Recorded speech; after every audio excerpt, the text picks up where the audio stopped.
बिस्मिल्लाहिर्रहमानिर्रहीम, अस्सलाम वालेकुम टू ऑल ऑफ यू। कल हमने चैप्टर नंबर 2 के तमाम टॉपिक्स अल्हम्दुलिल्लाह ख़त्म कर लिए थे और जैसे कि कल ही आपको बता दिया गया था कि आज के लेक्चर में हम पास पेपर डिस्कस करेंगे। तो आज का जो हमारा लेक्चर है ये पास पेपर्स की डिस्कशन के ऊपर है। सो ये जो एक्टिविटी है बहुत ही मुफीद और यूज़फुल एक्टिविटी आप लोगों के लिए कि इसमें आपने ये सीखना है, लर्न करना है कि आई कैप के पेपर्स में क्वेश्चंस कैसे आते हैं और उसको हम रिस्पॉन्ड कैसे करेंगे। ये यूज़फुल इसलिए है कि अभी से अगर हम अपनी प्रिपरेशन उस पैटर्न पे करें कि जो पेपर पास करने के लिए रिक्वायर्ड है, तो हमारा जितना सेशन है ये 3-4 माह का, इंशाल्लाह एंड तक आप बेहतरीन प्रिपेयर्ड हो जाएंगे एग्ज़ामिनेशन पॉइंट ऑफ व्यू से। ठीक है, तो इसी तरह इंशाल्लाह हम जो ही टॉपिक ख़त्म करेंगे तो साथ ही उसके पास पेपर्स डिस्कस कर लेंगे।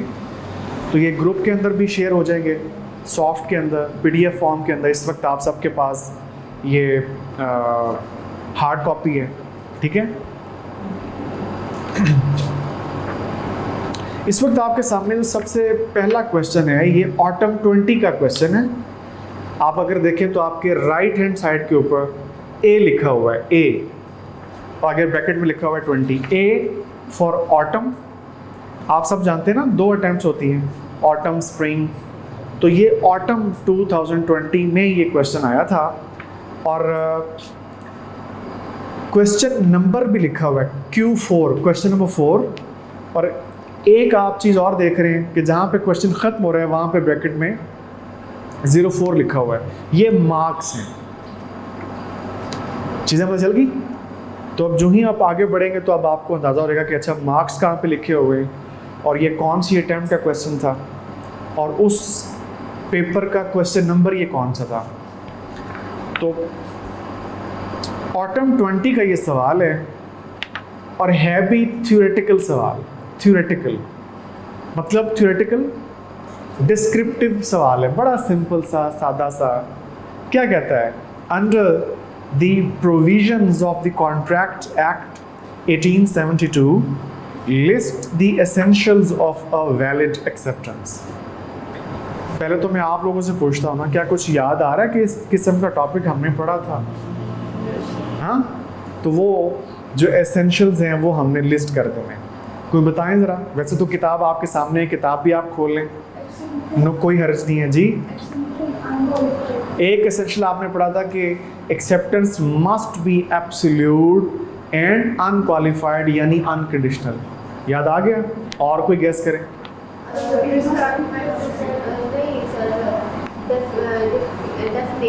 वो तो हाँ, वो पहले वाला है ना, यही वाला एब्सोल्यूट वाला कि एक्सेप्टेंस जो है वो देते हुए जो एक्सेप्टर है वो अपनी जानिब से कोई कंडीशन ऐड ना करे, क्योंकि फिर वो काउंटर ऑफर बन जाती है।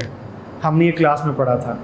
मैंने क्लास में एक सेंटेंस बोला था, मैंने कहा अगर ऑफरी को ऑफर अच्छी लगे तो एज इट इज़ एक्सेप्ट उसे करना पड़ेगा, एज इट इज़। और कोई छोटी सी वेरिएशन भी वो ना करे। मतलब वो ये ना कहे कि ठीक है मुझे आपकी ऑफ़र कबूल है लेकिन मेरी तरफ से ये शर्त है। नो, ये जो ही आपने लेकिन कहा, मगर अगर बट कहा तो ये फिर क्या हो जाएगा? कंडीशनल एक्सेप्टेंस हो जाएगी। ठीक है, जो कि वैलिड नहीं होती।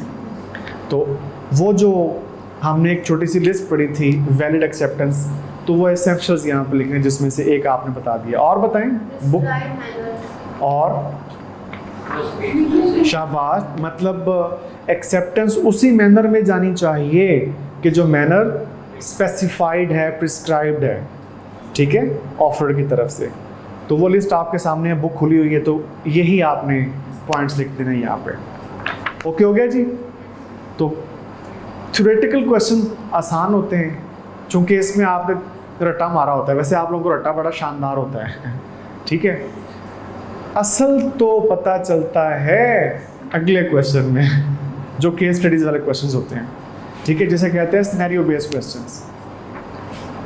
अगर आपको याद हो, मैंने अपने फर्स्ट लेक्चर में बताया था, जो ओरिएंटेशन थी, आप सब लोग थे, जो नहीं थे आपने लेक्चर ले लिया होगा, वीडियो उसकी ले ली होगी, तो उसमें मैंने बताया था कि आपको किस किस्म के क्वेश्चंस पेपर में आएंगे। तो एमसीक्यूज भी आते हैं और डिस्क्रिप्टिव क्वेश्चंस भी आते हैं, जैसे कि क्वेश्चन नंबर 1 डिस्क्रिप्टिव है, थ्योरेटिकल है, और एक और किस्म का क्वेश्चन बताया था, वो वाला कौन, सिनेरियो बेस्ड क्वेश्चन, जिसे हम केस स्टडी वाला क्वेश्चन भी कहते हैं। सो अब आपके सामने वो सवाल आ गया है जो केस स्टडी है, जो कि एक सिनेरियो बेस्ड क्वेश्चन है, और इस किस्म के क्वेश्चन को अटैम्प्ट करना थोड़ा टेक्निकल होता है, ठीक है, क्योंकि पहले तो आपको कहानी समझ आनी चाहिए ना, कि जो उसने कहानी लिखी हुई है कहानी है क्या, और फिर उसके ऊपर लॉ कौन सा अप्लाई होना है, कहाँ से बन के आया है। हमें बहुत ज़्यादा अलर्ट रहना पड़ता है इस सवाल का जवाब देते हुए, सिनेरियो बेस्ड क्वेश्चन का आंसर देते हुए, ठीक हो गया। अभी जब आपके स्टार्ट होंगे ना इंशाल्लाह नेक्स्ट वीक से, तो उसमें, बल्कि उससे पहले मैं क्या करूँगा, आपको सिखा दूंगा कि आपने सिनेरियो बेस्ड क्वेश्चन को अटैम्प्ट कैसे करना है। ये ज़्यादा अच्छा तरीका कौन सा है एक सिनेरियो बेस्ड क्वेश्चन को अटैम्प्ट करने का, ठीक हो गया। तो वो भी क्लास में डिस्कस होगा, ताकि पहले ही टेस्ट से आप उसकी प्रैक्टिस शुरू कर दें। आप उसमें यकीनन पहले टेस्ट में कुछ ना कुछ मिस्टेक्स करेंगे, जो आपको बताई जाएंगी, गाइड किया जाएगा आपको कि नहीं भाई ये देखें मैंने ऐसे बताया था, आपने ऐसे किया, और फिर आप क्या करेंगे, जो आपको गाइडेंस मिलेगी उसका आप क्या करेंगे, वैसे भाई दबे इधर से सुन के यहाँ से निकाल देंगे, क्या करेंगे शाबाश, उसको हम क्या करेंगे, अगले टेस्ट के अंदर फिर उस गलती को हम रिपीट नहीं करेंगे, हम अपने आप को अगले टेस्ट में इम्प्रूव करेंगे, ठीक है। फिर उसमें भी कुछ ना कुछ तो होंगी ना, इतने भी तो हम एक ही टेस्ट में तो एक्सपर्ट नहीं ना हो गए, ठीक है। तो फिर उसमें जो होंगी इंशाल्लाह वो आपको बताई जाएंगी, ताकि नेक्स्ट में ना हो। सो ऑन सो फोर्थ, जितने भी टेस्ट होंगे इंशाल्लाह सेशन में, इस काबिल हो जाएंगे कि हम अपने पेपर को अच्छे अंदाज में अटैम्प्ट कर सकें। हमारे बस में कोशिश है, फिर अल्लाह ताला कामयाब करेगा इंशाल्लाह, आपने मेहनत करनी है, ठीक है।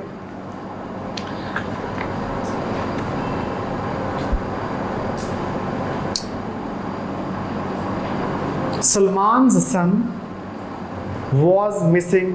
अच्छा, वैसे मैं पढ़ता हूँ और पहले गेस आपसे मैं कराऊंगा कि बताएं ये कहाँ से बन के आया है और इसका क्या जवाब है, ठीक है। फिर मैं तो आपको बता ही दूंगा ना, तो देखते हैं, चेक करते हैं। यार बड़े शरारती हैं आप यार, देखिए मैं नहीं आपने पहले ही बता दिया, और पहले पढ़ने तो दें। सलमान's son was missing। Mahmood, one of the bodyguards of Salman, volunteered to find Salman's son। मेरे ख्याल में अंग्रेज़ी आसान लिखी हुई है, समझ रहे होंगे आप, तर्जमा नहीं करता मैं, हैं टाइम बचाते हैं। जहाँ पे कोई मुश्किल आएगी तो मैं खुद ही ट्रांसलेट कर दूँगा। Meanwhile, इसी दौरान Salman gave an advertisement in the newspaper announcing an award of rupees 25,000 to anyone who finds the missing boy। समझ तो रहे होंगे। अच्छा, अभी तो आगे चलते हैं। Mahmood found the boy and brought him home। Salman refused to pay the reward and Mahmood filed a suit against him। Mahmood ने उसको कहा होगा बॉस को कि भाई वो रिवॉर्ड दें, पहले नहीं पता था, ठीक है। बाद में जैसे मैंने कल क्लास में कुछ किस्म की बात की थी तो उसको बताया गया, तो फिर जाके उसने मांगा, लेकिन सलमान ने रिफ्यूज़ कर दिया वो रिवॉर्ड देने से, और महमूद ने फिर मुकदमा दायर कर दिया सलमान के ख़िलाफ़। Under the provisions of the Contract Act 1872 briefly describe whether Mahmood is entitled to the reward। जी, सबसे पहले तो डायरेक्टली इस सवाल का जवाब दें, यस में या नो में, बताएं। अच्छा, दबी दबी आवाज़ें आ रही हैं इस भरी सारी क्लास की, दबी दबी सी आवाज़ें आ रही हैं। अच्छा, जवाब ठीक है आपका, नो। उस वो महमूद जो है वो रिवॉर्ड का एंटाइटल्ड नहीं है। अब आपने इस जवाब का आगाज़ भी कहाँ से करना है, इसी लफ्ज़ से, ठीक है। नो, फुल स्टॉप, आगे किसका नाम लिखेंगे, महमूद, डबल ओ है, महमूद इज नॉट entitled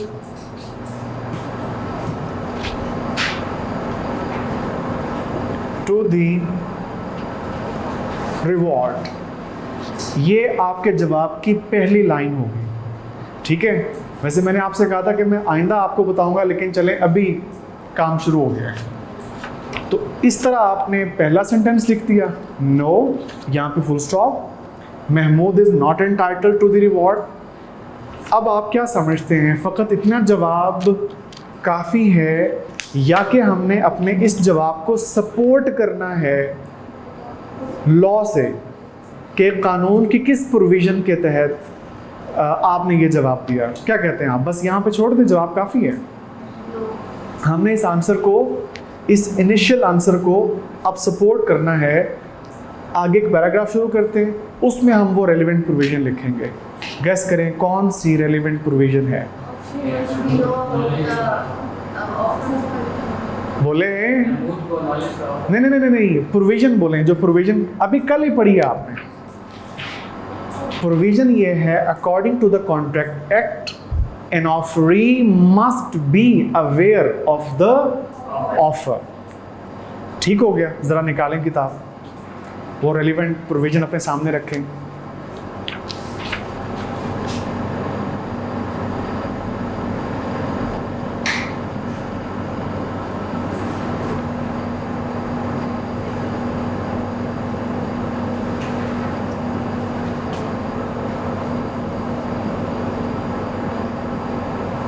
अब इससे आगे वो आपने लिखनी है रेलिवेंट प्रोविज़न, ठीक है। बोल दें बच्चों, प्रोविज़न आ गई। अच्छा, एक चीज़ आप नोट करें, मैं बार बार एक वर्ड बोल रहा हूँ, प्रोविज़न। शर्माते हुए आप पूछ नहीं रहे, सर ये क्या आप कह रहे हैं, ये लफ्ज़ क्या बोल रहे हैं? तो प्रोविज़न का मतलब क्या होता है? यही जो आप एक रूल पढ़ रहे होते हो, रूल, एक प्रिंसिपल, एक उसूल। जैसे कि अभी कल आप एक रूल आपने पढ़ा, कौन सा? The offeree must be aware of the offer. आगे पढ़ें, आगे भी कुछ अल्फाज लिखे हुए हैं। अदरवाइज, बोले बोले, otherwise, otherwise acceptance is not valid. तो बस यहाँ पे ख़त्म कर देना आपने, इसे कहते हैं प्रोविज़न। ठीक हो गया बच्चों? ठीक है, तो इसको हम नेक्स्ट पैराग्राफ में फिर रिलेट कर देंगे कि as he was unaware, Mahmood was unaware of the proposal, that's why he is not entitled to the reward. ठीक हो गया? कोशिश करें कि इसको याद करके इसको रिप्रोड्यूस कर दें वहाँ पे, ठीक है। कोशिश करनी है। अलबत्ता अगर कोई आपको फॉर एग्जांपल लफ्ज़ भूल गया तो आप उसका सिनोनिम भी यूज़ कर सकते हैं, ऐसी कोई टेंशन वाली बात नहीं है, ठीक है। परेशान नहीं होना। बताएं जी, ये क्लियर हो गया? अच्छा, तो इसमें इस तरह हम इसका जवाब जो है वो प्रोड्यूस करेंगे। हाँ, अब इसका एक वाइस वर्सा भी है, वो भला क्या? अगर हम बता दें तो बात और वाज़ेह हो जाएगी। वो क्या? कि महमूद रिवॉर्ड लेने का एंटाइटल्ड हो सकता है अगर रिवॉर्ड की ऑफर उसके नॉलेज में थी, तो ये भी हम साथ में ऐड कर सकते हैं। कौन सी बात? कि महमूद के नॉलेज में अगर ये ऑफ़र होती, अगर वो इस ऑफ़र से अवेयर होता तो फिर वो रिवॉर्ड का एंटाइटल था। चूँकि इस प्रोविज़न में आपने ये सारा कुछ बता दिया कि ऑफरी का अवेयर होना ज़रूरी है, ऑफरी के नॉलेज में ऑफ़र होना ज़रूरी है, ऑफरी के नॉलेज में होनी चाहिए ऑफ़र। जी बताएं, कंप्लीट हो गया जी? ठीक है, तो हमने दोनों एस्पेक्ट कवर कर लिए, नो वाला भी और यस वाला भी। नहीं ले सकता रिवॉर्ड किस सूरत में? अगर उसके नॉलेज में नहीं थी। वो लेने का इंटाइटल्ड हो सकता है अगर वो साबित कर दे क्या कि ऑफ़र उसके नॉलेज में थी, वो उससे अवेयर था। जी बताएं, डन? अच्छा, क्वेश्चन नंबर 2। अच्छा, कुछ क्वेश्चंस में क्लास में डिस्कस करूंगा, मतलब हम सब, कुछ क्वेश्चंस में आज आपको होमवर्क दूंगा। अगर सारे मैंने ही सॉल्व कर दिए तो फिर आपने क्या करना है? पेपर तो आप लोगों ने जाके देना है ना, तो कुछ आप से भी तो काम करवाना है ना, ठीक है ना? अच्छा, क्वेश्चन नंबर 2, ये स्प्रिंग 2020 का क्वेश्चन है और respond to the following independent scenarios. ये एक से ज़्यादा थे लेकिन जो इस चैप्टर से मुतालिक था वो मैंने यहाँ पे ऐड कर दिया है। तो डायरेक्ट हम सिनेरियो पढ़ते हैं। Batool offered to sell her flat to Saqib for ₹4 million 2 lakhs, मतलब 42 lakhs. Saqib accepted the offer and sent a check of ₹15 lakhs with a stipulation to pay the balance in 24 equal monthly installments of ₹1,12,500 each. Explain whether it is a valid contract. 3 number का सवाल है। ले जी, पता तो अब चलेगा ना कि आप कितने ज़हीन हैं। चले बताएं, कितने लोग कहते हैं कि नो जी, वो ये एक वैलिड कॉन्ट्रैक्ट नहीं है। अच्छा, इधर से, अच्छा अभी सोचने का मौका चाहिए। मतलब अक्सर लोग कह रहे हैं कि जी ठीक है, ये वैलिड नहीं है, ऐसे ही है। चलें फिर वजह बता दें क्यों वैलिड नहीं है। हाँ, और कुछ?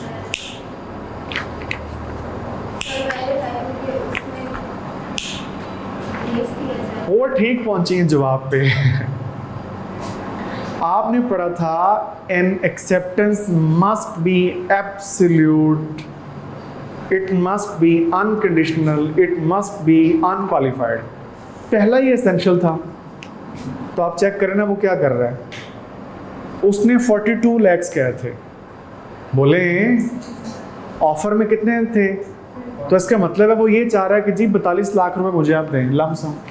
लेकिन आगे से क्या किया उसने, ऑफरी ने, उसने हमें अच्छा पूछा भी नहीं है कि यार क्या मैं ऐसे कर लूँ, नहीं, उसने 1 लाख कितना था, 15 लाख रुपए उसने जनाब चेक भेज दिया और साथ उसने कहा कि जनाब 1,12,500 रुपये ये किस्त वाइज जो है वो आपको देता रहूँगा, मंथली इंस्टॉलमेंट। सो आपका जवाब क्या होगा? This is not a valid contract. यानी इधर देखें, इस वाले जुमले में ये आ जाएगा, पहले वाले स्टेटमेंट में this is not a valid contract. और अगले हिस्से में क्या आना है, यहाँ पे क्या आना है, प्रोविजन, लॉ की प्रोविजन अब आपने यहाँ पे कोट करनी है। क्या लिखेंगे, यही अल्फाज स्टार्ट करेंगे, according to the contract act and acceptance must be absolute, unconditional and unqualified. ठीक है, एक एक्सेप्टेंस के वैलिड होने के लिए एक्सेप्टेंस का एब्सोल्यूट होना, अनकंडीशनल होना ज़रूरी है। तो ये लिख लिया जवाब में। अब अगले हिस्से में क्या करना है, ये वाले नेक्स्ट पोर्शन में, तीसरे पैराग्राफ में हमने अब रिलेट करना है। बताएं किसको किससे रिलेट करना है, इस प्रोविजन को इस सिचुएशन के साथ। तो कैसे रिलेट करेंगे, इधर देखें, एज से शुरू कर लें। As Saqib, as Saqib did not give valid acceptance. या कह लें कि as Saqib's acceptance is not valid, it is not absolute, as Saqib's acceptance is conditional, that's why this acceptance is not valid and consequently the contract is not valid. बस बात खत्म. 3 marks का question. तो अगर आप एक चीज़ नोटिस कर रहे हो, हम एक तरतीब के साथ मतलब जवाब दे रहे हैं, हम अपने जवाब को मिक्स नहीं कर रहे. बताएं, पहले हमने इस अंदाज में एक छोटी सी चीज़ बता दी जो डायरेक्ट आंसर है, और फिर हमने अपने उस आंसर को सपोर्ट किया किससे? प्रोविजन से, कि भाई ये जो मैंने जवाब दिया है ना, मैं कोई पल्ले से नहीं बात कर रहा ना, मुझे शौक है, ये देखें ये लॉ की प्रोविजन है, ठीक है, वो ये लिखी हुई है. और फिर आखिर में क्या कर देना? रिलेट कर देना. किसको किसके साथ रिलेट करना? यानी क्वेश्चन को प्रोविजन के साथ रिलेट कर देना है. क्वेश्चन में जो सिनेरियो था उसको रिलेट कर देना है प्रोविजन के साथ. और करना कैसे वो मैंने आपको बता दिया. एज से शुरू कर लें या इस तरह का कोई और लफ्ज़. डन? सीख गए? अच्छा. क्वेश्चन नंबर 3 स्प्रिंग 19 का और क्वेश्चन नंबर 4 ऑटम 18 का. ये आपके लिए, आपके होमवर्क में. जो होमवर्क कल मैंने चेक करना, आपने मतलब करके लेके आना है, ठीक है, सॉल्व करके लेके आना है इसको. और फिर इसमें जो कोई मिस्टेक्स आपकी होंगी या जो कोई चीज़ अगर आपको नहीं आ रही होगी तो वो फिर मैं क्लास में आपको बता दूंगा. ओके? अच्छा, लेकिन आपने एफर्ट ज़रूर करनी है. सोचना है, अगर एक दफ़ा ना समझ आए फिर पढ़ना है सवाल को, फिर पढ़ना है, हिम्मत नहीं हारनी. आगे चलें. क्वेश्चन नंबर 5 ऑटम 17, और आपकी खुशकिस्मती के एक और डिस्क्रिप्टिव सवाल आ गया. ठीक है, कौन से वाला है? वही वाला जो ऊपर जो क्वेश्चन नंबर 1 था.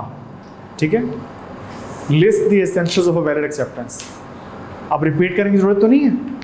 अच्छा, ओए एक और केस स्टडी. क्या बात है, हमारा फेवरेट जो एरिया है केस स्टडीज. ठीक है, स्प्रिंग 16 4 मार्क्स का क्वेश्चन है.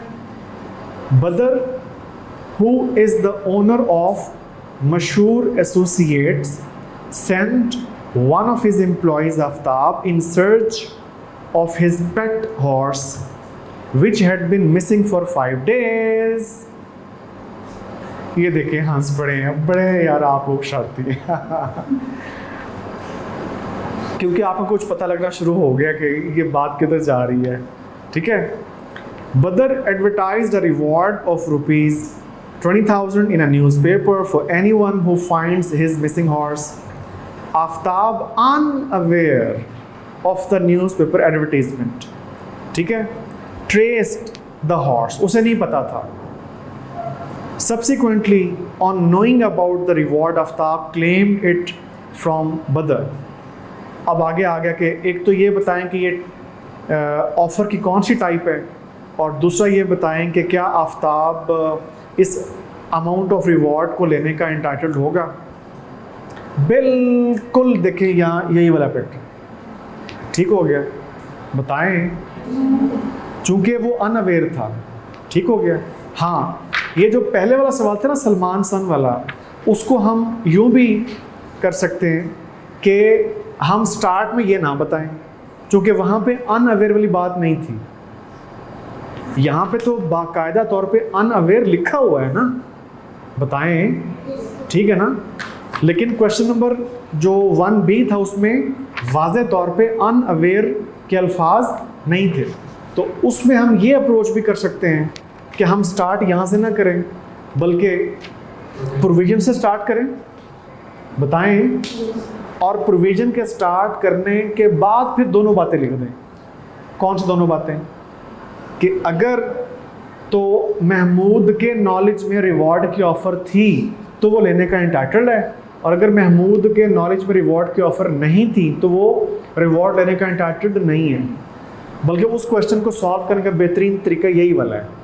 ठीक है, कि हम इस तरह उसको स्टार्ट कर दें ठीक है, बजाय यहाँ से आगाज़ करने के, यहाँ से हम आगाज़ करें और फिर नीचे हम वो 2 ऑप्शंस बता दें। लेकिन ये जो क्वेश्चन अब हम कर रहे हैं 6 वाला, इसको यूं ही स्टार्ट करना है, ठीक है। कैसे करेंगे? नो, आगे नाम बताएं किसका था, जिसका आना जी,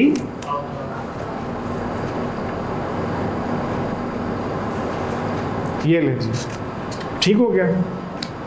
Aftab is not entitled to the reward, provision आ गई। Offeree must be aware of the offer, otherwise वो पूरा सेंटेंस, ठीक है। और थर्ड पार्ट में क्या करेंगे, अगले में इसको रिलेट कर देंगे, ठीक है। प्रोविजन को रिलेट कर देंगे सवाल के साथ, ठीक है। अच्छा, इसमें आप चीज़ एक देख रहे होंगे, उसने एक चीज़ पूछी हुई है, identify the type of offer. ये अब आपके सिलेबस में नहीं है, चूँकि ये 2016 के अटैम्प्ट का सवाल है। उस ज़माने के सिलेबस में टाइप्स ऑफ ऑफ़र हुआ करती थी, अब नहीं है। लेकिन वैसे आपके नॉलेज के लिए मैं बता देता हूँ, ऐसी ऑफ़र के जो जनरल पब्लिक को दी गई हो, किसी स्पेसिफिक पर्सन को ना दी गई हो, उस ऑफ़र को हम कहते हैं जनरल ऑफ़र, ठीक है। तो ये किसी एक बंदे को दी गई थी ऑफ़र, किसके लिए थी? जनरली, तो इसको क्या नाम दिया गया था? General offer. So right now this is not in your syllabus. Okay हो गया? चलें, क्वेश्चन नंबर 7 आप सॉल्व करें, A15 अभी अभी।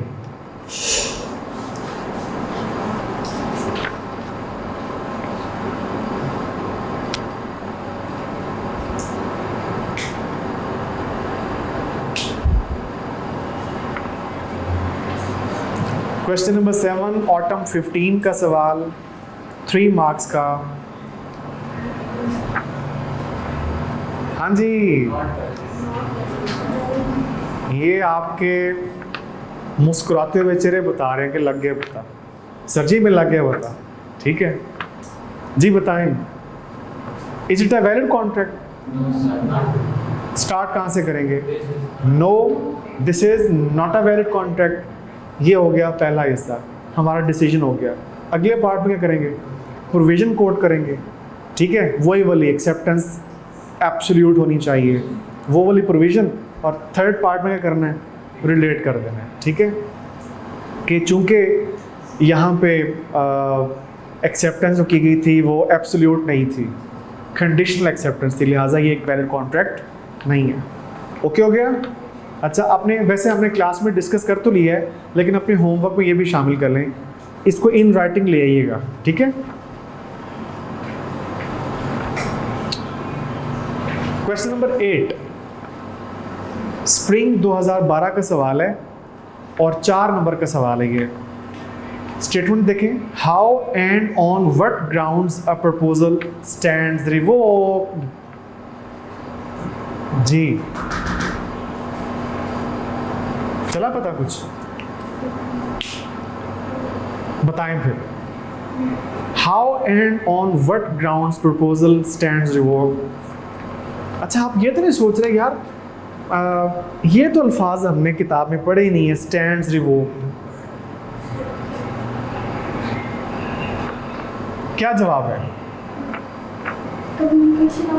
नो, वो केसेस जिनमें ऑफर रिवोक हो जाती है, कैंसिल हो जाती है, लैप्स हो जाती है, ख़त्म हो जाती है।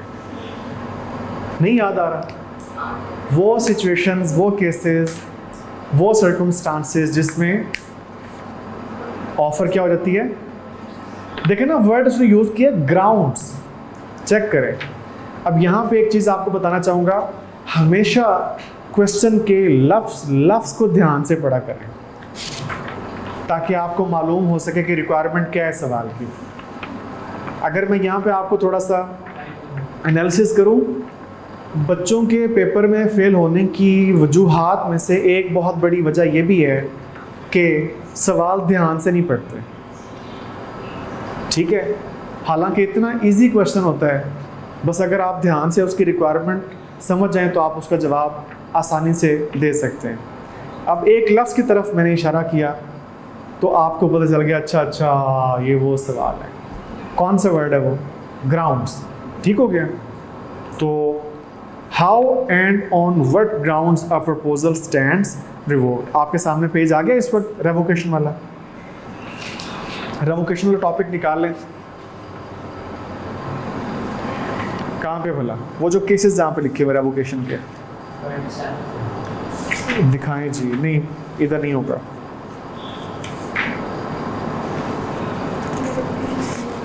रेवोकेशन ये आ गया, ठीक है। मैनर ऑफ रेवोकेशन ये ABCD ये। ओके जी, मिल गया ये चीज। ये है डिफरेंट तरीके जिससे ऑफर जो है वो रिवोक हो जाती है। डन। चले आखिरी 2 सवाल। आपको काफ़ी ज़्यादा 3 क्वेश्चंस मैंने दिए हैं केस स्टडीज़ वाले। 2 क्वेश्चंस होमवर्क के लिए आप कर लें descriptive. Question number 9, question number 10। Spring 2012 का सवाल है और ऑटम 2011 का सवाल है, ठीक है। What is the time limit after which a proposal can not be revoked, एक ये सवाल है। और लास्ट क्वेश्चन है define acceptance. When is an acceptance considered valid under the contract act 1872। Done जी। तो ये हमारा आखिरी क्वेश्चन। तो कल ये आपका होमवर्क फिर मैं चेक करूँगा इंशाल्लाह और नेक्स्ट टॉपिक स्टार्ट कर लेंगे, ठीक है। चल